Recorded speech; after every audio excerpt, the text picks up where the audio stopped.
First time po nating mag-upload ng ganitong video sa ating pong YouTube channel. Mayroon po kasi tayong gustong matulungan na makapagbenta po ng kanyang lupa. Dito po sa mapa sa Google Map na ating binabaybay ay pinapakita lang po natin yung distansya ng lugar kung ang buyer po ay manggagaling po sa Metro Manila. Dahil sa pagbibenta po ng lupa ay pwedeng ang buyer ay manggaling po sa iba-ibang lugar, lalo na po at ang ating YouTube channel ay mapapanood sa iba't ibang panig ng mundo. Kung mayroon pong buyers na galing Manila, kayo po ay dadaan ng Bulacan, Nueva Ecija.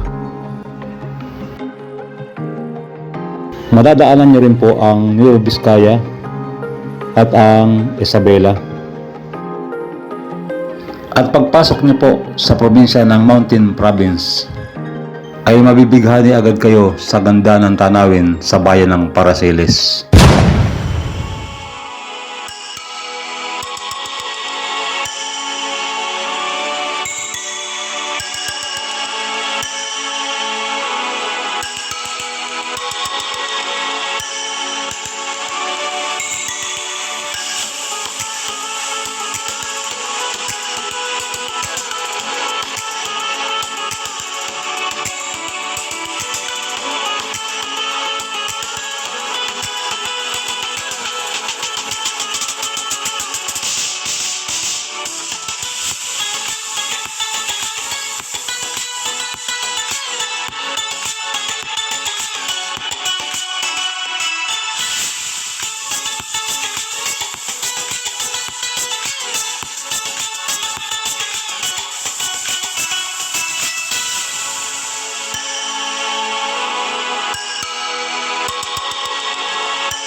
Kung galing po tayo sa munisipyo ng Paraceles ay pwede na po tayong dumiretso sa location ng lupa sa Barangay Buringal. Pero kung ang buyer po ay manggagaling sa bayan ng Roxas, Isabela, ay hanapin niyo po ang Barangay Sinamar. At sa Barangay Sinamar ay madadaanan niyo po ang kahabaan ng Sinamar Road.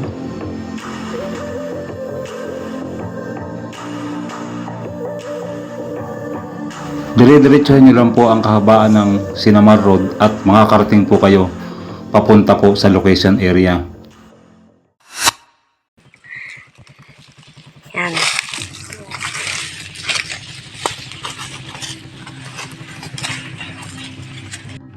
Ito yung boundaries. Yan. Hanggang dun sa taas. Hanggang dun. Sa may nasunog na part ng bundok. Dapat ka na di bangir. Yan. Yan.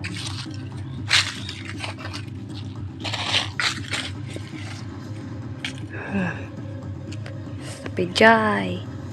Doon. Na part. Meron pa rin sa kabilang bangir.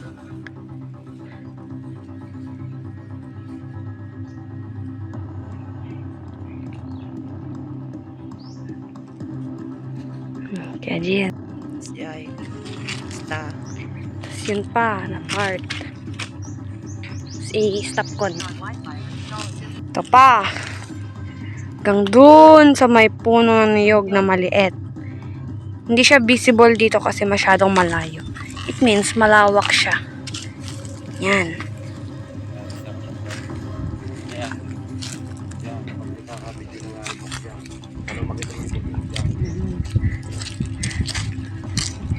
Yan siya. Ang dami.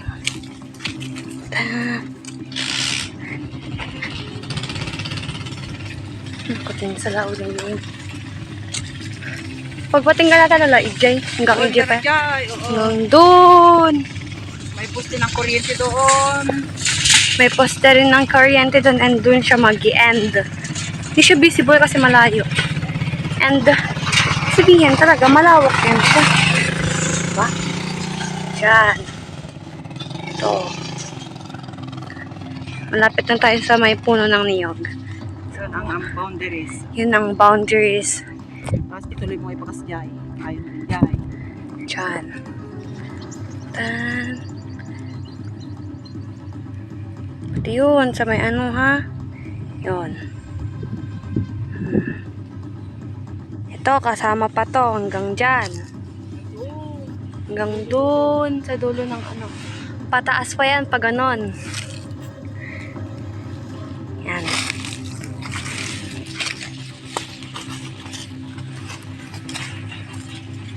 Yan. Ayan.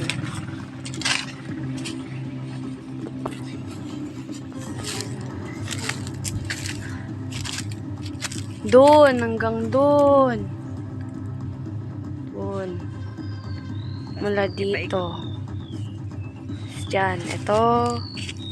Ito. Kakahuyan, kasama ko yung bakay. Kakahuyan.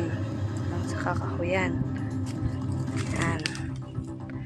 Malawak po yan. Tapos, magian po siya sa may sampalok na puno. Para po sa inyong mga dagdag na katanungan, mag-iwan lang po kayo ng mensahe sa baba para po mabigyan natin ng kasagutan. Maraming salamat po at magandang araw po sa inyo lahat. Sorot natin, biyaherong ligaw.